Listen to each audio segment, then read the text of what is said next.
बरोबर माझ्या समोर आहे ना सिद्धिविनायकाचं मंदिर आहे, तुम्हाला दाखवतो. हे बघा हे मंदिर, हे गणपती बाप्पाचं मंदिर आहे. तिथून एक 2 मिनिटाच्या अंतरावर ही नदी आहे, या नदीवरचा पूल आहे. दुपारचे 12 वाजलेत पण ऊन अजिबात नाही, एकदम पावसाचं वातावरण झालेलं आहे. आभाळ वगैरे आलेलं आहे वरती, ऊन अजिबात नाही. मला पाण्यावर तरंगणारा गवत दिसतंय का? याच्यामुळे काय जमिनीत गेलेलं नाहीत तवा, ह्याच्यामुळे ना अशाच पाण्यात आहेत. आणि मगाशी मी बघितलं होतं, हे जे असं गवत आहे ना एक इथे होतं, हे इकडून पार असं याच्या खालून त्या दुसऱ्या साईडला तिकडे निघून गेला. मुळ्या म्हणजे पाण्यातच तरंगत आहेत त्याच्या, आणि वरती त्याचं ते रोपटं वगैरे काय म्हणा ते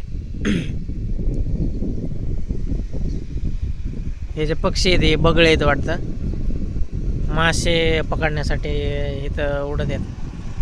ब्रिज आहे ना, मोठ्याल्या गाड्या गेल्यावरती ना असा थोडासा हादरतोय, हपके बसते त्याला.